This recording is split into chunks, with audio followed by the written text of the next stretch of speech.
And welcome to another episode of the Dynasty Trades HQ podcast. My name is Michael Cipes. You can find me on Twitter at FFBlitz. And I'm here with my partners, Jeremy Browand.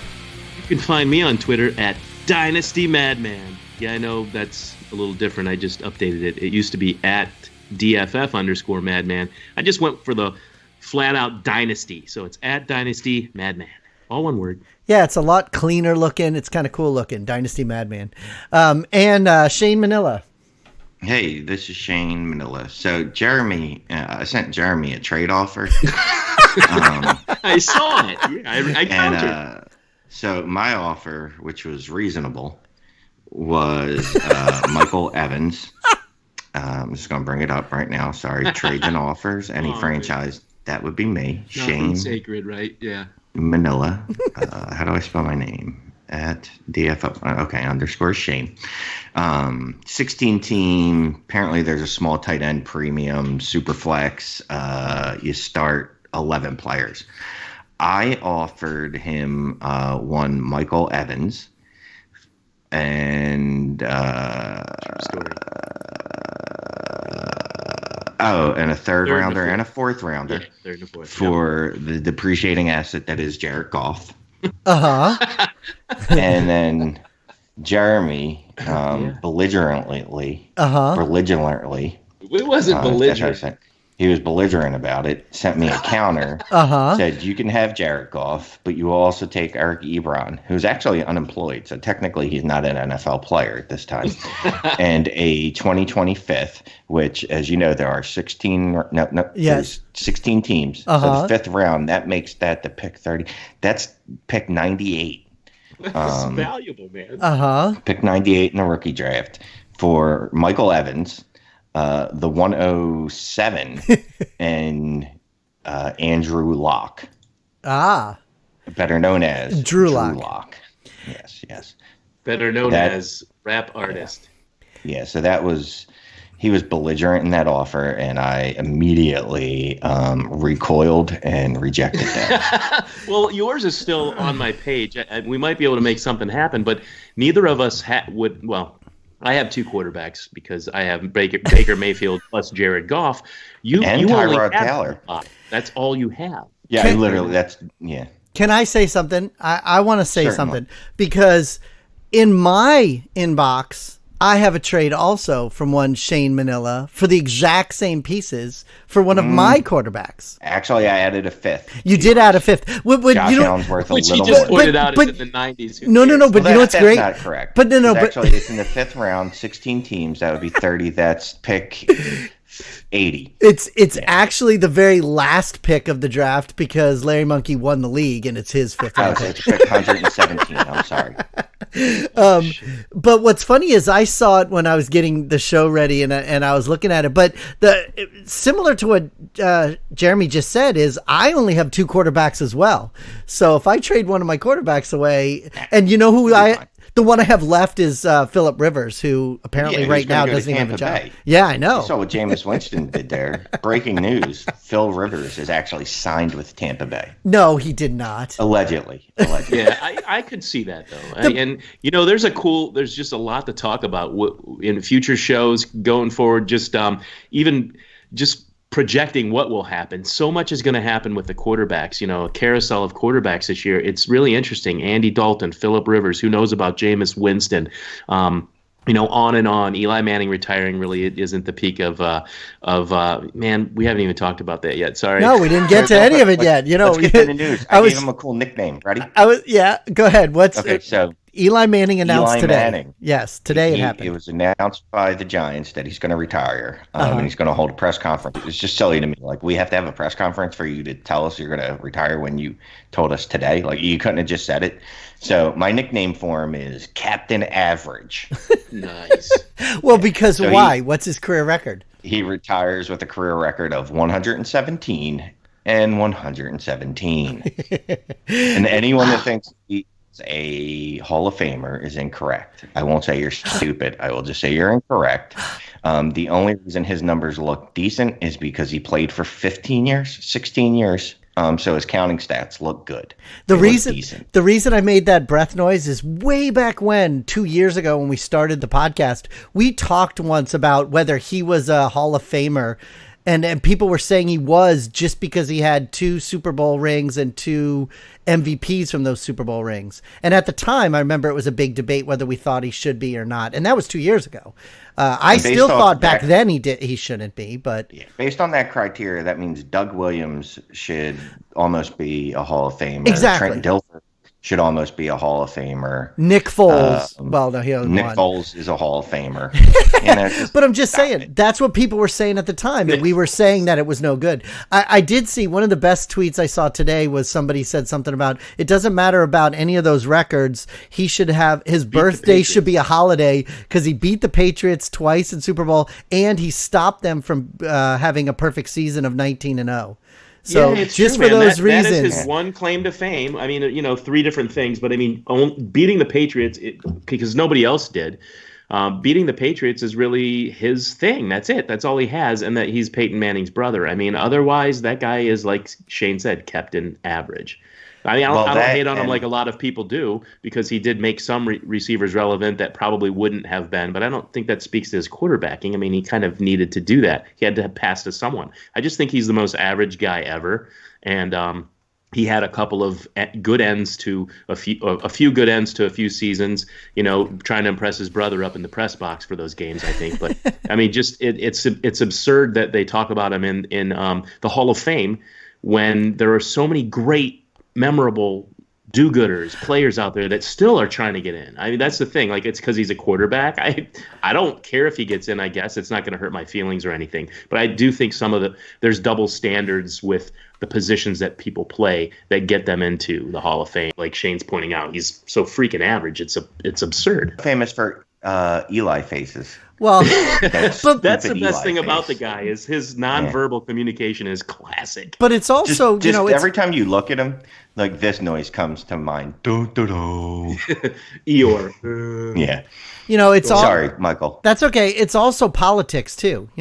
His dad, Peyton, all that kind of stuff. Yeah. So, and playing for a New York team, maybe. I mean, on and on, beating the Patriots. All of a sudden, those things that other quarterbacks could have possibly done, but you add them up and it boosts him full, right. Maybe beyond what he should be as far as observation.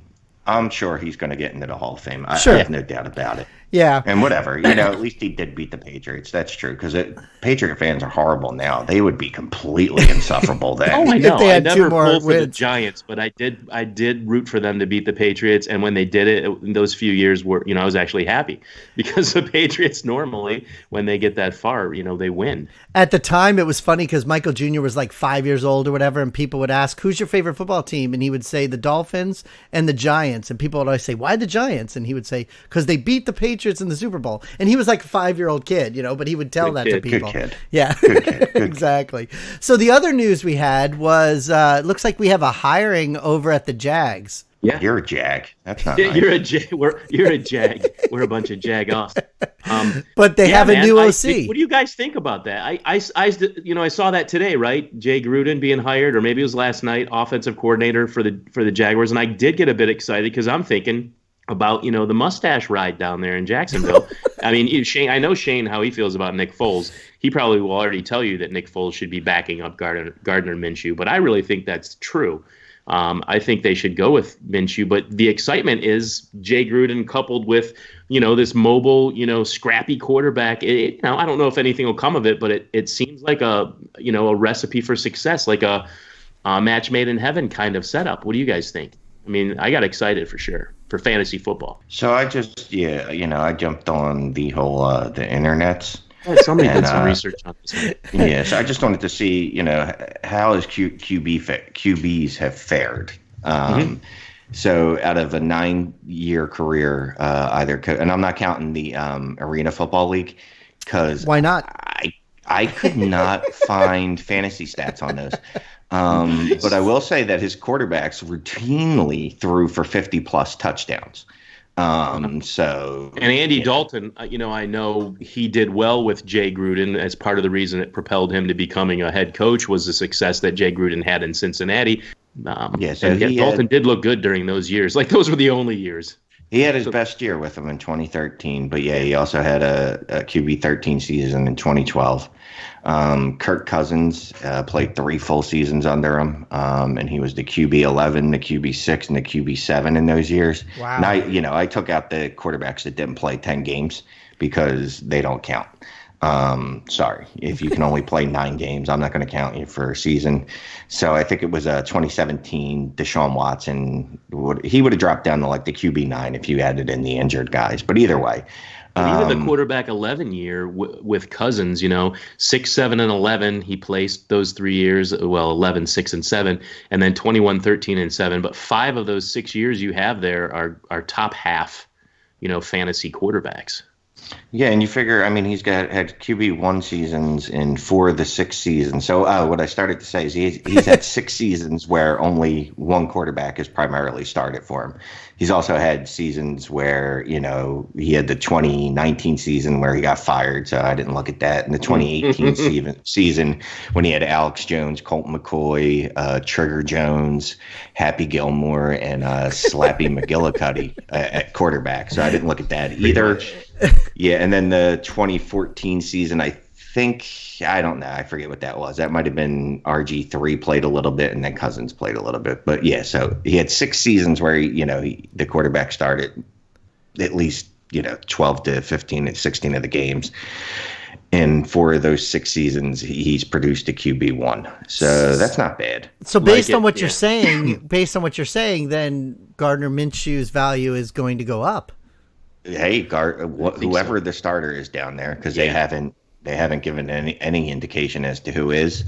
I think it'd be favorable for Foles too. Honestly, I don't see. I think it's quarterback friendly, that system that he runs, and my hope is that they go with Minshew because I think as far as fantasy goes, that guy's got wheels and he's not afraid to use them, and it's just more exciting to watch. Better for fantasy, but hell, man, if Foles can become the guy that won for Philadelphia and racked up stats at the ends of those seasons, yeah, sure, great. It's funny that's all I want. For marketing and for money value and for fan value. Minshew was crazy there in Jacksonville with all the stuff that they sold. I read today in a couple different places that they say this is bad for Leonard Fournette. Yeah, I need to look up the stats, but what what he did was, a lot of people are at least thinking of the Chris Thompson era, where he had a guy that would be a 2-down back and then use Chris Thompson as the receiving back. I kind of think there's nowhere for Fournette to go but down anyway. Yeah. I know that positive touchdown regression is in his cards because he didn't score much. But I can't believe that he's going to have 70 receptions again ever in my lifetime. Right. Regardless of who the coach is, that is what we call an anomaly. But I could be wrong. I don't even want to speculate. Leonard Fournette, he's just a guy I'm not buying anyway. Yeah. And also he's the devil because I'm looking at his career rushing attempts. What? Guess how many he has? Oh, it's going to be what, 666? 666. That's so Leonard Fournette's the devil, and that's a number really scary. Is that really true? A beast. Oh my God. Yeah. So he had 76 receptions last year and 100 targets. Those 2 numbers are more than he had in his first 2 seasons combined. Oh. So that kind of felt like it was an anomalous situation anyway. Yeah. Who knows? Raquel Armstead isn't going to be the receiving back down there. So they're going to have to draft someone if that's the plan. Now, if they draft someone early, well, then Fournette would have been dinged anyway. If someone's going to sell low on Fournette now, though, if you can get him for really cheap, just grab him. Yeah. Grab him. Grab him right now. We did have one other thing on the news thing, but there's really no point in even talking about this guy. Yeah, we can skip it. With Antonio Brown being crazy. So, all right, well, we do have a guest tonight, but I guess what we'll do is let's get Chris on the line. But, hey, we never did mention who our news was brought to you by. Oh, it's brought to you by DynastyTradesHQ.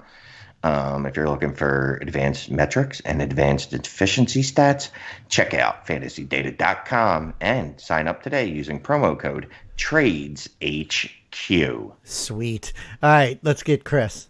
So we're back. And we have Chris in the room.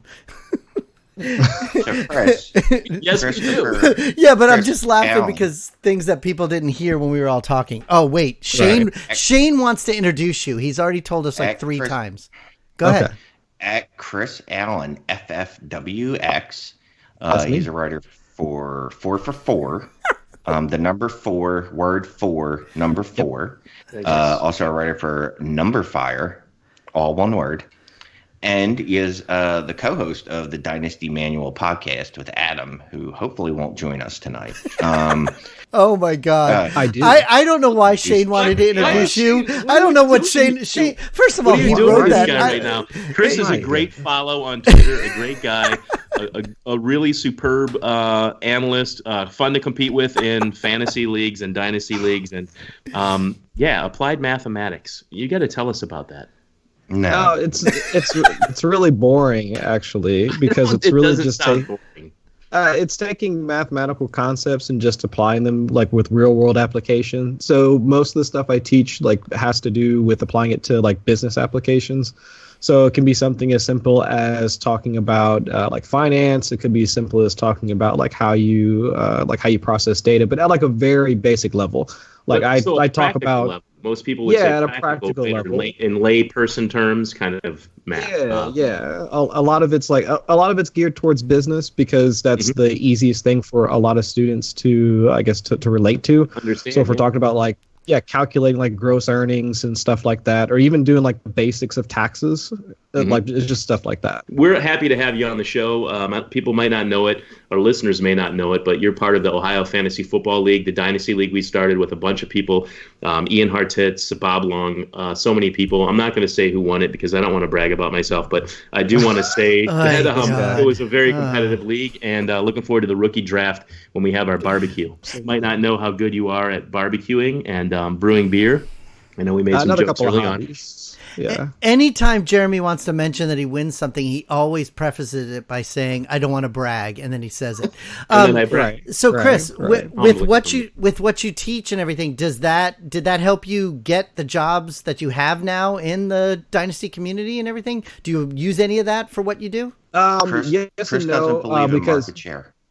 That's absolutely true, but we'll get into that later because market share is just a myth. We talked about this earlier. I can relate to this, so I can't wait for that conversation. Thanks for interjecting, Shane, but let's let him finish. But no, I'm an engineer by trade, so all my like mathematical background comes from that. So I'm a mechanical engineer. So on my like quote unquote day job, considering I'm like on Twitter, either like laughing at something that Shane posts or anybody else that we normally associate with, but. I'm a mechanical engineer. I work for a defense contractor, so I'm a structural analyst for them. So, and also a systems engineer. So, like all of my mathematical background comes from that. So, like if you've read anything that I've written, like most of the analytical portions of it come from anything that I've learned throughout college, like throughout undergrad or grad school. So then, what is this that both Shane and Jeremy both agreed that you don't believe in market share? Well, just let me say this first. Chris and myself we are joshing. Yes, because we're in a thread with one Peter Howard. And if you don't follow Peter Howard, you really should on Twitter, because he might not be able to. Yeah, he might not be able to speak English really well. He can't spell very well, but he when he does convey his thoughts, they're very smart thoughts. Yeah, he is an analytical savant. Yes. And he was posting about market share today, and about 56 different people responded to him saying, "Yeah, but did you know they went to school with these other wide receivers? So maybe that's why their market share was low." Yeah.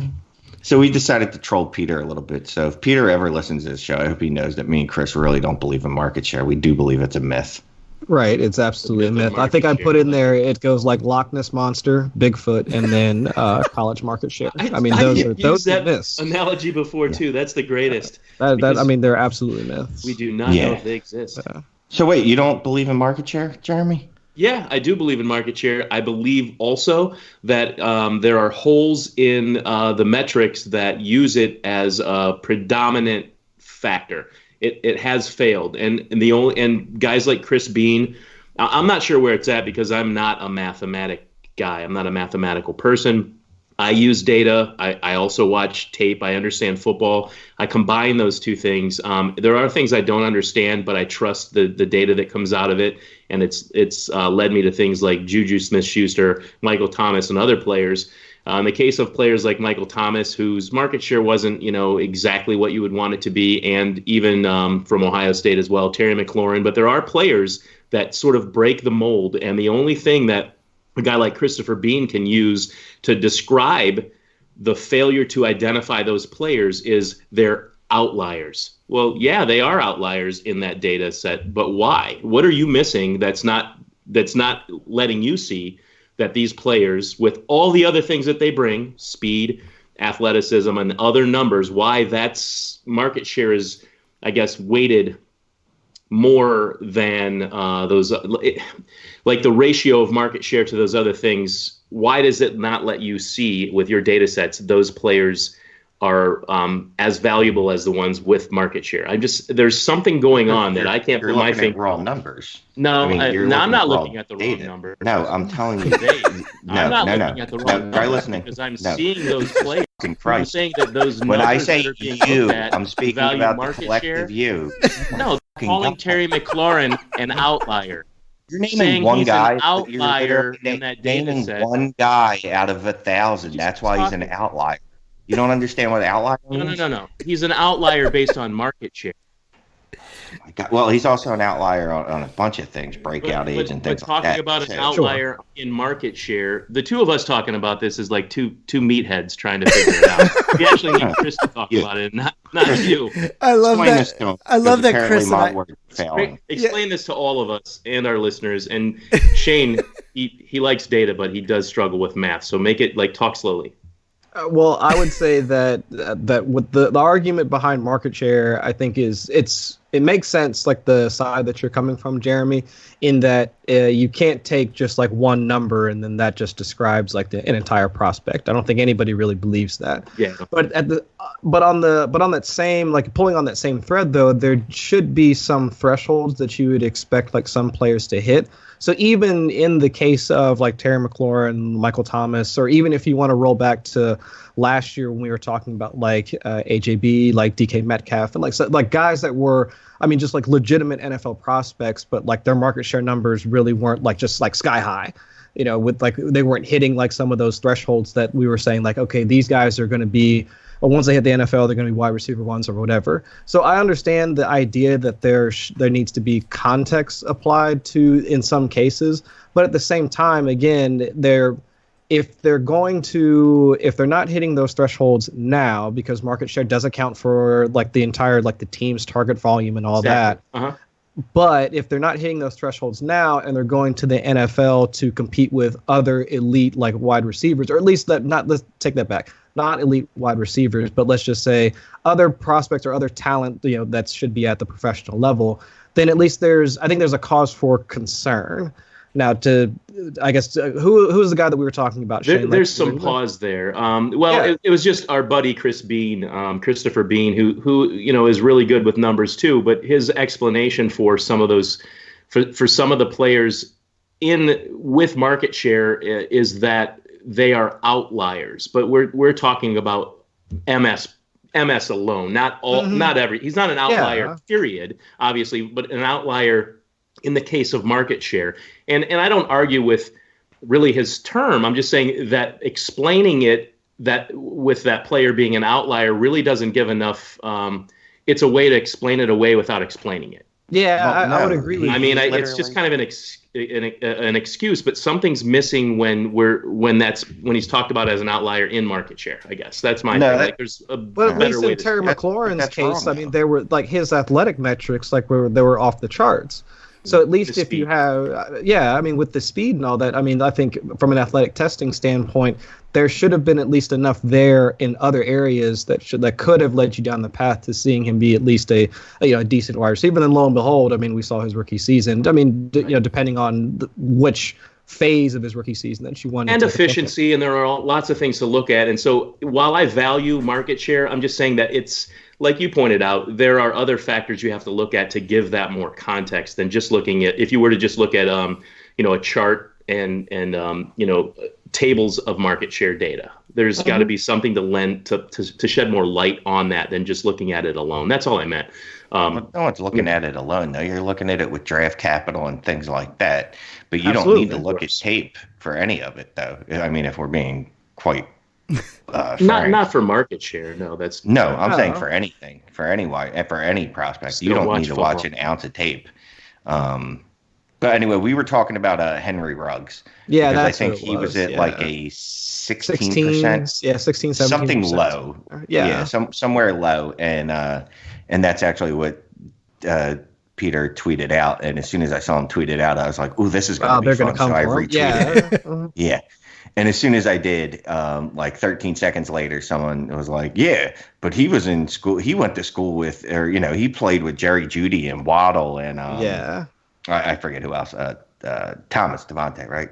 Is that his name? Yeah, I think so. Yeah.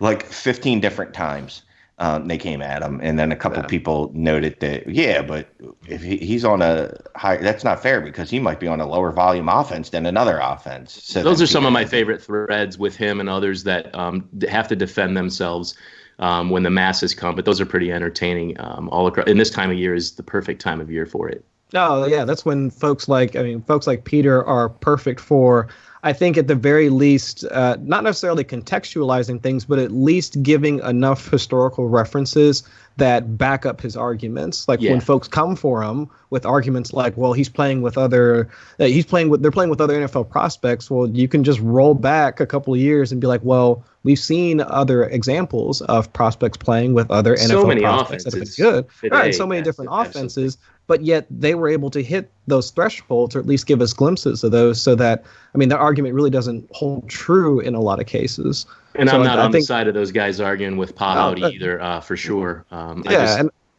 Contextualizing it is exactly where I want to be with the data. And there's a lot of data out there, not just market share, and so many things to look at. What are some of your favorite pieces of data to look at this time of year, and what do you favor maybe more than other data?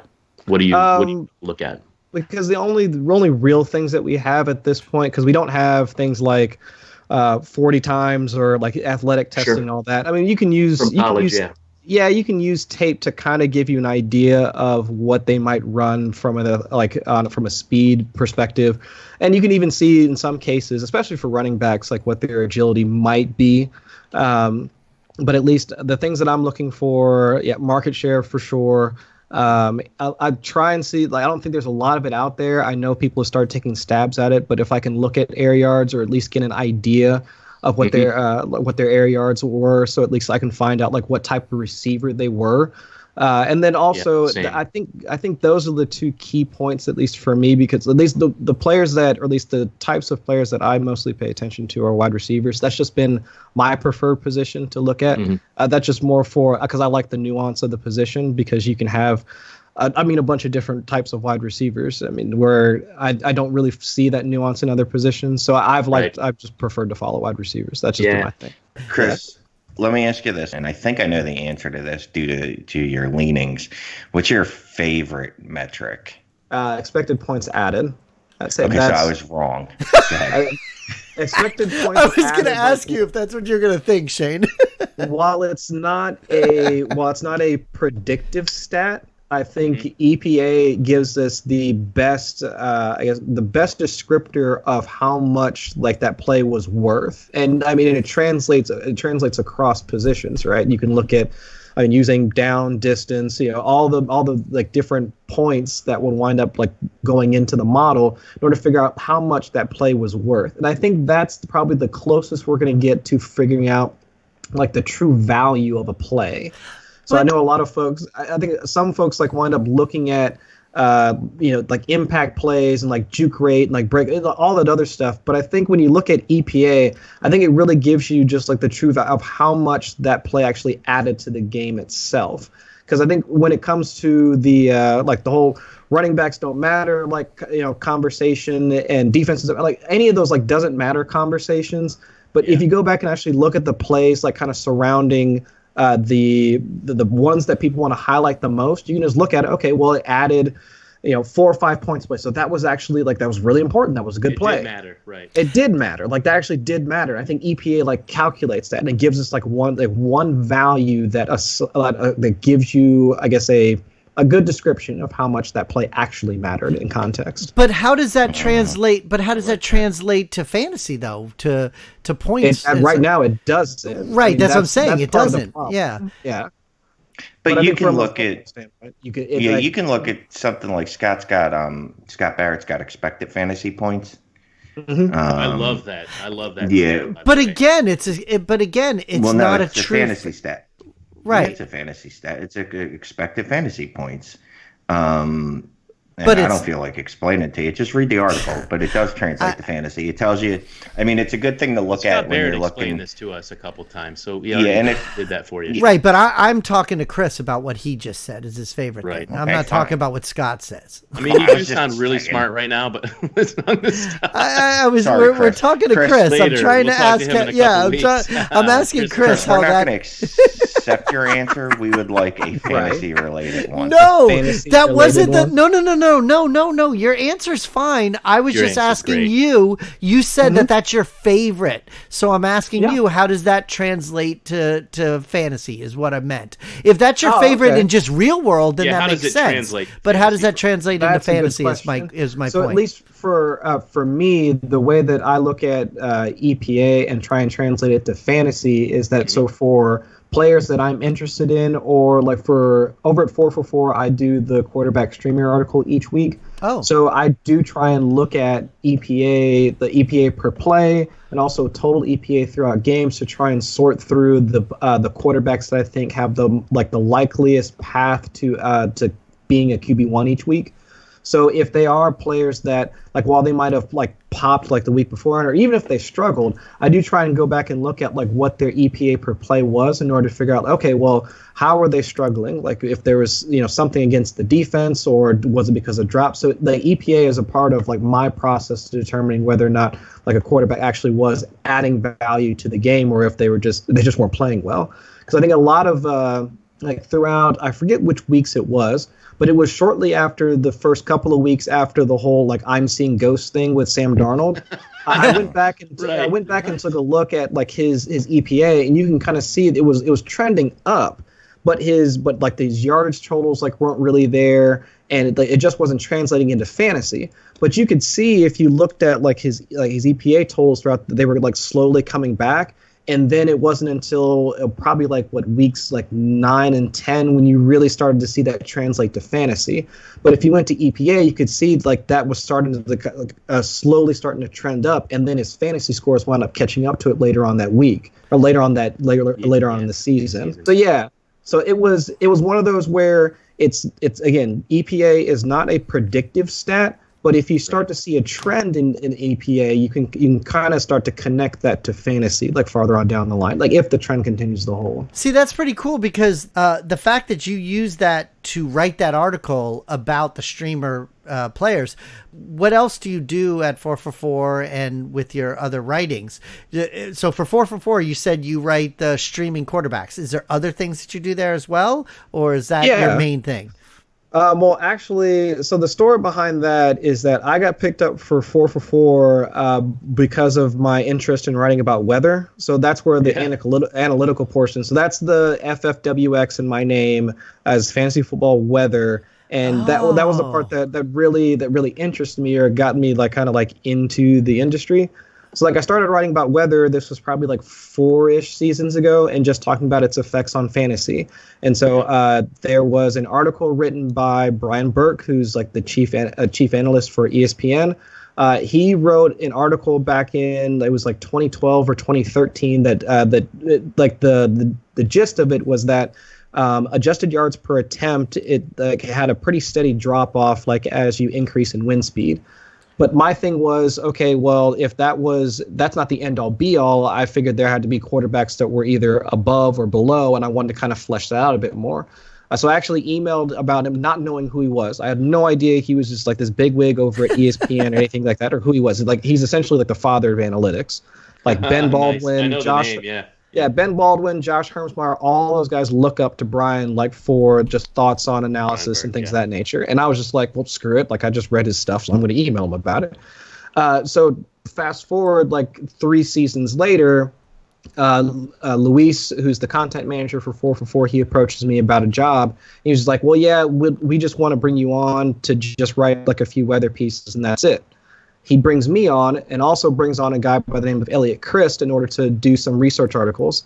Elliot leaves 2 months later to start TQE, and that's where they were like, oh, okay, well, we have a spot open. Would you like to do some more research stuff? And I was like, well, I'm actually a research analyst for like my day job, so this kind of fits. Cool. So like, yeah, so we'll have you like write a few more articles, and then it just kind of blossomed from there. So I thank Elliot for leaving to go do his own thing, because I don't think I'd be doing this without that. That's I know cool. Luis. I've been in leagues with him. He's a good guy too. Yeah, that's an interesting story. I did want to bring up the weather thing.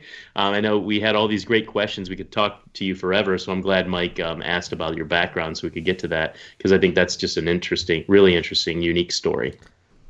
Well, let me ask you another thing then.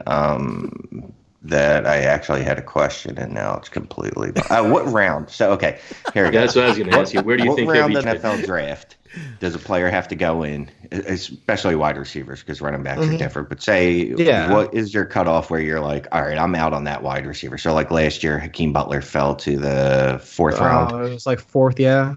4th, and Kelvin Harmon fell to I think like the 6th. Yeah, it was like mid 5th, early 6th. Dropped like stones, man. Yeah, and those are two guys that, okay, not everyone, but at least I'll make a number up. 70% of the Twitter sphere were in on prior to the combines and the draft. So is there a cutoff round where you're like, I'm just out on this wide receiver?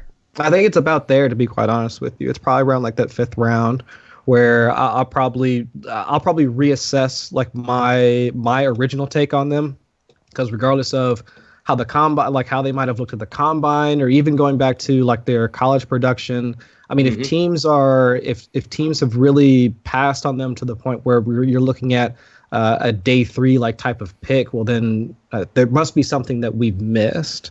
Like whether it be like his interviews were poor, or something behind the scenes that we probably don't know about, that I would probably have to reassess like my entire process. But I think it's around like the 5th round is where I'm just like, I really can't value that player similarly to what I was beforehand. Yeah, it's a little later than me. I think I'm giving up on them after the 4th round. I'm done with you at that point. You're dead. It sounded like you almost said 4th round of the round. NFL draft. Yeah. Probably a good idea, buddy. Unless you've blown out your knee during the combine, and they're like, oh, well, we'll try next year. Maybe this will be his redshirt year. And I'll just ask anyway. Is there a specific round where you just give up on running backs, or no? Never. No, not really, because I think with I'm not going to go into like the whole like running backs don't matter thing, but we've seen so many UDFAs like pop up over the last like few seasons that it's hard for me just to be completely out on a running back, because with the way that the running back market is, I guess, quote unquote, I would say it's like saturated, and it's hard for players in order to see the field and kind of get their shot. So I would be hard pressed to just be completely out on a guy, because even guys that we completely are more or less left for dead, like over the past couple of seasons, like look at a guy like Benny Snell. I mean, the draft process for him was just like, it was just absolutely it was horrific for him. Yet he still found the field like this season. He still had value. So if players like that we just like almost completely drag through the mud like throughout the draft process can still wind up putting up some yardage like during the season, then it's hard for me just to be completely out on a running back. It's almost a completely different like way of looking at that position as compared to wide receivers. Almost like opportunity is just as great a factor, as long as they have like a certain level, not necessarily optimal, but a minimum level of ability, and they can learn that how that team plays football, do what's necessary, and a team like Pittsburgh is convenient for running backs. But like you said, then the opportunity is really king for a guy like Benny Snell, who's kind of more of an average running back that you see several come out every year. Yeah, I mean, looking at guys like him. I mean, we just watched both. I mean, Damian Williams like popped again. Kenyon Drake like wound up having some value this season. I mean, a guy like Gus Edwards, like we were taking a look at, like when Mark Ingram went down.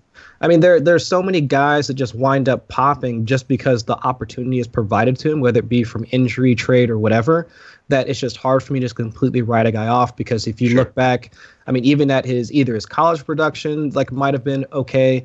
His athletic testing was like, oh, if we just kind of give him if somebody were to just give him a shot, then he might be somebody to hold on to. Now that can wind up backfiring, because then you can wind up holding on to guys like Kristen Michael, like myself, and that it never works out. But I mean, there's still enough like positive examples that I think it can wind up working out.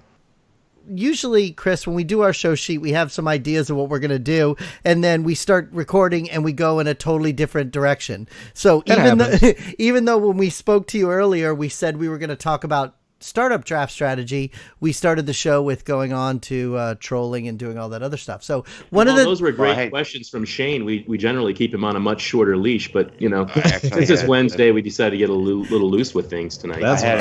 Chris, let me ask you this: in a startup draft, do you like to load up on wide receivers or running backs? Me personally, I like to load up on wide receivers. That's just my personal preference. I knew you were going to say that, just based on what you said about wide receivers before. I mean, that was my guess. I would say though that there's something to loading up on running backs, just because at least from a strategic perspective. Because I know that like finding like those running backs, either the ones that are going to be given a ton of volume, like the Ezekiel Elliott's and like some of those guys that we know are going to receive volume, they're somewhat hard to find. So those guys are that position or that type of like that subtype in that position is fairly scarce. So the trade value for them might be fairly high, like within a startup. So I can understand the idea of trying to load up on running backs or guys that have like a higher perceived value at that position, and then trying to move them in order to get some of the wide receivers that you would want. They do. I can understand that perceived that value. Yeah. I can understand that. I know, Chris, when we were in Canton doing the convention, we had discussed about how you were in that one league with Jeremy and I that was an auction league. And you were saying how that look at your face. You were saying how you were very uncomfortable with that. That was a surprising league, yeah. How does your draft strategy change when it's an auction as opposed to a snake? I think I'm terrible at auctions, and I think that's what you had said that day, yeah. Yeah, because I think it's easier for me to project. It's easier to project volume or not value based off of draft position, just because that's what my brain is kind of stuck on. So trying to identify value of a player just given a dollar amount and trying to assign like basically going through the same process that most other folks do. So trying to assign like percentages, like looking at your total budget and then allotting that to players of I guess elite wide receivers or whichever position you want to look at, and then kind of working your way down. So I always wind up like going way too hard on like one or two players, and then for the rest of my team just winds up being like 2 stars and the rest are scrubs. So that's where the strategy like kind of comes in. And I've tried like different strategies in terms of trying to pick up players. So maybe waiting for that first wave of elite players to be gone and then picking up some of the guys like behind that. And it's playing that waiting game has backfired on me. So I've gone the other direction, trying to just like, bid up a number of players, price and force and all that. Every auction is different. And it is. The thing that's really troubling, I mean, and people like this, I think, and I find it appealing too, though I don't do a ton of them every year, but it's the fact that until a baseline is set during the first, whatever time frame it is, and you start to see what those values are that people are placing on players, what you may have done great pre-production planning, but it's all what you're thinking as far as values may be arbitrary until somebody sets a baseline price for the market in the league, and you start to see how things go. You might have, okay, they're going to pay this much for CMC or Barkley, and go into it with some research, doing some research, but it's still arbitrary to a point because there's no baseline for what people are willing to do. And some people are like that. They go crazy with paying for players.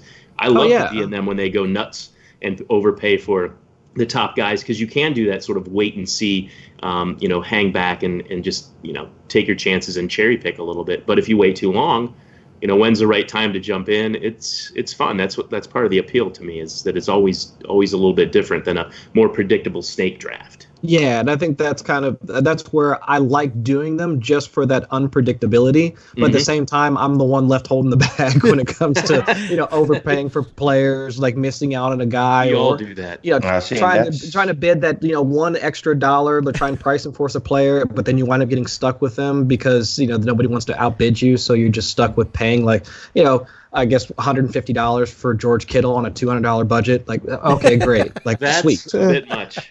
Yeah, it's just like, okay, sweet. I just screwed myself. Excellent. I have one good player at a onesie position. So I want to circle back to one thing real quick, though. So just looking at Michael Thomas's Dominator rating, it was 39.6, which puts him in the 80th percentile.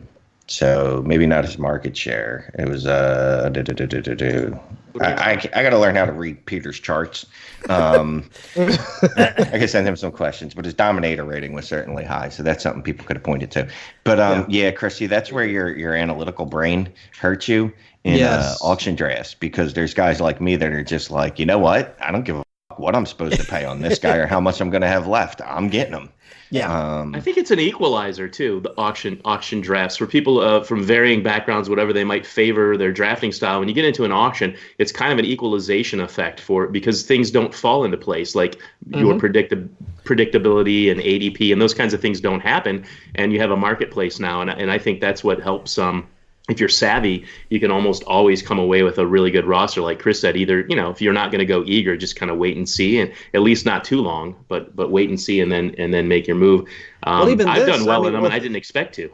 Right. And the other way you can look at it is, even especially in dynasty auctions, you can walk away with not even a complete roster. Yeah. And just wind up moving assets around in order to get the rest of the pieces that you need. Fill it out from the waiver wire. And that's the part that I just like. It for some reason, it just doesn't connect in my brain, because it's just like, okay, well, all right, I've got 4 or 5 running backs, so now I got to get 4 or 5 like wide receivers. Right. I need like 2 tight ends. I need 2, and so it's just like it needs to fit. And if it doesn't fit, then it looks funky, then I'm just like, oh, okay. Because I've been I co-own a couple of leagues with Adam Wilde, my co-host. And we've been in some auction drafts. I'm like, okay, so we've already got like a couple of running backs. We got a couple of wide receivers. So let's go after this quarterback. And he's like, no. I'm like, why the hell not? Because we don't have one yet. And he's like, well, we can get good value on this wide receiver. Right. It's like, well, we already have a wide receiver, so that's wrong. So like, trying to like argue with him like over this, but it's just, you have to understand that it's more about value, not about filling out a roster. I mean, in Dynasty, obviously, but it's more about like understanding value. Yeah. Yeah, and there's a lot of ways that you can play an auction draft as opposed to a snake draft when you're sitting there waiting to see who falls to you. You can budget your money in a certain way where you can get the players that you need or want. Yeah. How do you, whether it's with an auction or whether it's a snake, how do you value like rookie picks and stuff in a startup? Do you like go for the rookies, or do you go for the rookie picks in those startups, or do you wait till later? Or? Me personally, I like production. I want production now. So if I can wind up like trying to picking up as many, and like veterans is kind of like a loose term, because I guess somebody that's been in the league for like 2 years, 3 years, I guess is considered a veteran. So I'm not talking about like I'm just going out trying to pick up like Julio, Keenan Allen, AJ Green, like all those other guys, but I try and pick up as many established players as possible because I like what's known, and also like until the last like maybe 2 or 3 years, I haven't paid as much attention to the incoming rookie class. So it's just, okay, well, I understand that they're lottery picks. I don't understand what their situation is going to be. So I'll lean on what I know, and then I'll pick up some of the guys that I know or I can see having like positive outcomes like in their careers, like moving forward. At least there's always draft picks. There's always draft picks next year and the next year after a startup. I mean, you might punt on this year's 2020 picks, but if you don't get rid of your 2021 picks, you really haven't given up much. And then you're going and you're getting guys that have had consistency, guys that have performed. And so you're not, and you're going to wait until 2021 to see that, to realize that from most of the 2020 class anyway. So I'm just like with you, I just don't think you're missing much. I mean, you're not going to realize, Jerry Jeudy or CeeDee Lamb down the line, or these kind of players, but there will be those players in the 2021 draft. In the meantime, you're drawing upon, true NFL starters. So right. I don't see that as a losing prospect. Right. At the same time, those things can backfire on you because I think when like Saquon was coming out, it was just, okay, you had to have the 101, like you had to have it. And then obviously that wound up working out for the people that wind up, mortgaging the next 2 or 3 years worth of like first round picks in order to get them.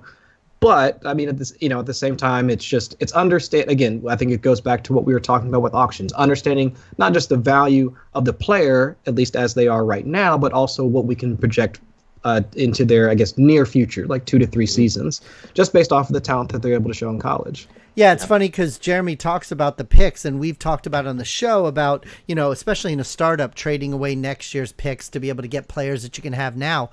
Do you, when we're talking about drafting them, what about trading them? Do you trade because some drafts they don't have, you already have the picks before you do the draft. Mm-hmm. Do you like to trade your future picks away for the draft right now, like to move up to the first round or something like that? Or do you hold on to those picks during a draft?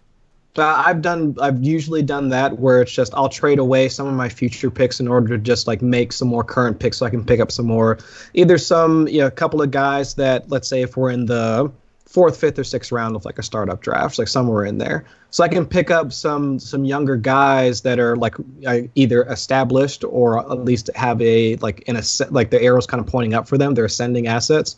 And I'll try and pick up some of those guys right now. So the easiest one I can think of off the top of my head, at least from 2018, was a guy like DJ Moore. I mean, we could already see that the arrow was pointing up for him. Had another year, at least we thought another year with Cam Newton was ahead of him. So it was just like he was a guy that I really wanted to acquire as much as possible.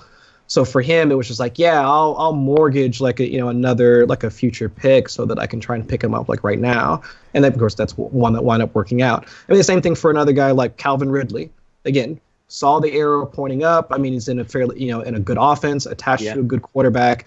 I mean, he wasn't the true number one in that offense because Julio is still there, but still, it was just you could see the arrow pointing up in his talent. So at least for guys like those, I mean, they were the ones that you want to try and pick up as much as possible. I'm fine like mortgaging like future picks for guys like that because again, you can see like where their at least their short-term career arc is going. We don't know what's going to happen 4, 5, 6 years down the line, but at least for both of them.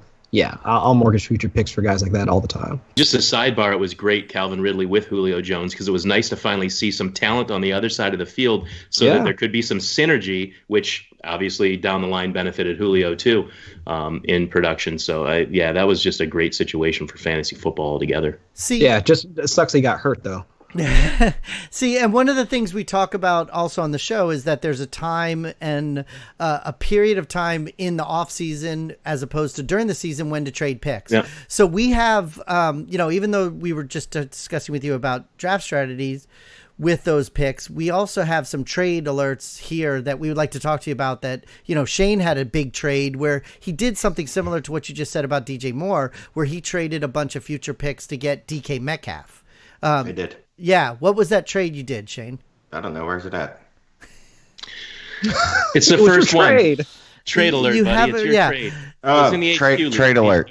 Right. Trade alert. Yes. So I gave up. Oh, and I didn't actually put the numbers in. So I gave up the one, we'll say, what's that, about the 113?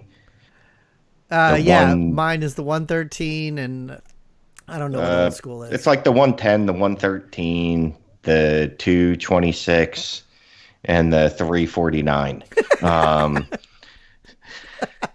For 16 DK team Metcalf. league. So the second rounders are deep. So we'll just say it's the 110, the 113, and how about the 210 and the 315 for the Kalen Metcalf. So Chris, just to let you know, because he didn't tell you, it's a 16-team league, super flex. But what he did, guessing that, deep rosters too, it's tough. But what he did was kind of what you were saying about sending away some picks to get a rookie that's coming off the good year. So what do you think of that trade? I don't hate it. I mean, I think that like with DK Metcalf, I think the one knock, and I've seen this across the industry, like at least over the past couple of weeks since since Seattle's been knocked out, is that one, I mean, Seattle has been it's been a run first offense, but two, trying to separate DK Metcalf's rise to fame with the subsequent like injuries to the rest of the Seahawks, like a wide receiver crew or just their pass catching crew, right? Because like Will Dissly, like he died like during the middle of the season. Chris Carson, Rashad Penny, like they died like when the football died. So it was just what was the impetus to really start to pick up Metcalf's like target share? Now, while I still think that he's a wonderful talent, like he's a perfect fit for that offense, I know that that's probably the negative side to looking at it. But I would do that all day long because I mean Tyler Lockett, like while he's fine, I mean he's 27, I believe he's 27 years old. I mean not a number one. He wouldn't be like a number one or considered to be a number one like wide receiver, since I wouldn't consider him that way. So I think there's plenty of room for somebody like DK Metcalf to assume that role. And kind of looking at, I mean, since we were talking about it, looking at his market share, I mean, he was hitting like highs of like 30, 26%, 27% market share, like over the back half of the season. And that's what you want, like out of a wide receiver one. And so if you're hitting those levels of market share and you're attached to one of the most efficient passers like in the league, sure. I mean, yeah, I probably want to try and get a piece of that as much as possible. Absolutely. I mean, especially at his age. I mean, we've only got probably, let's say, 2 more years of, Lockett being able to do what he does. He could go longer depending on, his health and whatnot, but we've already seen how that has worked out for him this past season. So, yeah, I don't mind that trade at all. Well, part of the reason I brought it up, well, Shane, I was just going to say, part of the reason I brought it up to you is because of what you said you do during a startup draft with trading away those picks. But now that we're into the offseason, we're 2 months away from the NFL draft. Do you do that stuff now as well? Do you hold on to your picks? Like, do you wait till the combine, or do you wait till some other things, or do you try to move some of the stuff now while the hype is starting to build? I think now would kind of be the time to try and do something like that. But you can use events just like you were talking in order to like kind of gin up some of that hype for some of those players.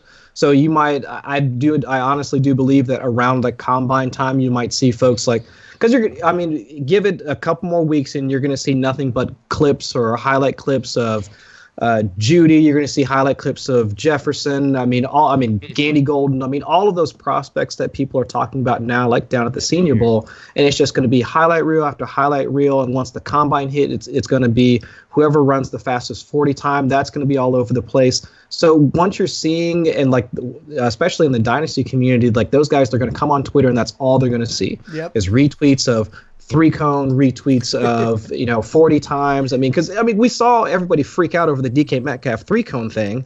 So just think about what's going to happen this year with so many like decent wide receiver prospects that are in the 2020 class.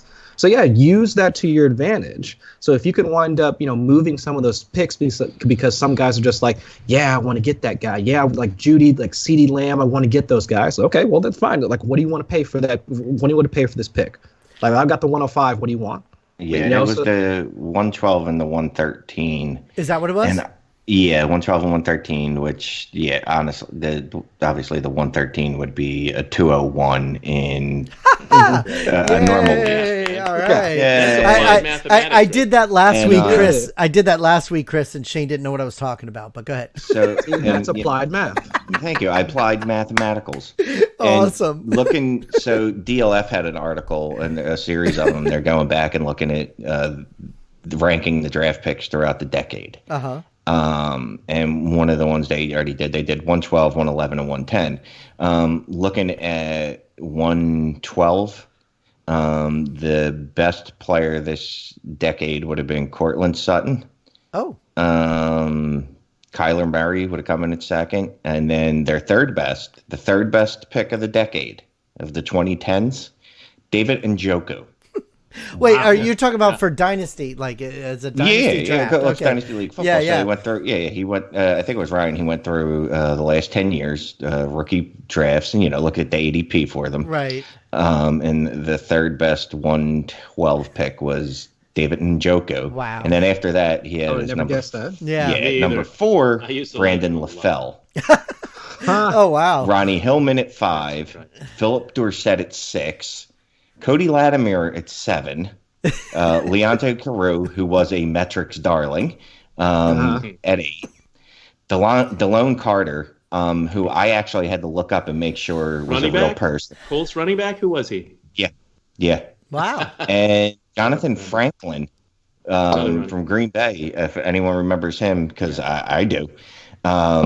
It was the number 10. So there's legitimately two really good players on that list, and one he still has some upside. So that's like we'll give it a 25% hit rate. So that goes back to what we were saying before. Plenty of times in the last 2 years is move some of those picks, whether they're late first rounds or whatever, and move get some established players. Exactly. Chris, where can our listeners find all your information and all your articles and everything? Find me on Twitter at Chris Allen FFWX. Most of during the off season, I would say 90% of my stuff will be on 4for4, because they allow me to do more like researchy type stuff, like 2,000 words, just kind of let your hair down and just like plow through as much data as possible and all that. Great. And that's just my style. Like, I know a lot of folks prefer like seeing like long tweet threads with like cool visuals and all that. And I try and incorporate as much of those into my articles as possible. But I'm a writer at heart. So I like that, Chris. That's just my preferred medium. So you'll find most of my stuff over on 4for4, doing some like short videos and stuff for DLF and all that, but most of the stuff that I was talking about here tonight in terms of like questions I want to have answered, all that, like all the written stuff will be on 4for4. That's cool. Everybody check out Chris at the website and on Twitter. And, we do our Patreon show. And by the way, we've talked about so much stuff tonight. We still have a lot of stuff left on the show sheet to talk to you about. Do you mind sticking around with us and be on our Patreon show and talk about some of that stuff that we didn't get to on the show tonight? Absolutely, man. All right, that's great. So, yeah, Shane, tell everybody about our Patreon account, and then we'll wrap everything up, and then we'll go to the Patreon show. Go be a patron, because you get a bonus episode, podcast every week, come hell or high water. There's no iguanas falling out of the sky that are going to stop us from our patron episode every week. You get the uncensored episode of this show, which is quite good from what I hear. You get the group me chat where we talk. It's been pretty quiet today. I'm not going to lie to you. There's only been like 15 messages, but generally it's just going off all the day. Like your phone's vibrating like, I don't know, like a vibrator. Yeah, that's the thing that vibrates. We'll use that. The HQ1 Listener League thread was more involved today. Let's jump in because we had 86 trades with a new person. And also, if you're not a patron, I'm not going to let you get in our Listener Leagues. No, that's not true. Cool. Well, we are gonna have a new Listener League HQ3. And by the way, I live down here in South Florida, and it is true. It was 40 degrees, and the iguanas were falling out of the trees around here. And they're not dead, 40 so no, they're not dead. No, they freeze and they get stunned and they fall out of the tree. Yeah. Wow. But and it happens everywhere. You see it all over around here. And then Jeremy, you wanted to tell people about our store, and then we'll wrap everything up. Yeah, absolutely. You can always buy your HQ swag, your silly Shane sayings like Trash Dynasty Trade Offer right on the front of them at our store, dthq.storenvy.com, and that's dthq.storenvy.com. Shirts, mugs, hats, stickers, all of it. Check it out and see us personally for a discount. And then go like they're going to come see us. Yeah, they're going to see us. And then check out our podcast on iTunes at Dynasty Trades HQ. And also, hey, we got a new 5-star review on iTunes this week, Shane. We fucking did. And it was your mom, dude. I think she really likes it wasn't his mom. My mom wouldn't listen to this fucking garbage. So it came from Buddha Edwards. Shout out, homie. Gave us a 5-star. Loves this podcast and looks forward to it every episode. The guys have a great time talking Dynasty, and it's fun to hear. I got to be honest with you, though, Buddha. I'm faking it most of the time. I think people know. It's not only fun and games, though, as the content is really great. And that part's true. Yeah. Mostly because of me. I especially get educated on trade values and get the ideas for deals I'd like to make. So shout out. Thank you, Buddha. We appreciate it. If you haven't given us a rating and review, please do so. Because as I've made the analogy before, we're like Tinkerbell. When she doesn't get her applause, she dies. If we don't get our ratings and reviews, we die. We're not. Thanks for the rating and the review. That was great. Yes, I actually think Buddha. I had Buddha on my IDP league once. Thanks for being on my team, buddy.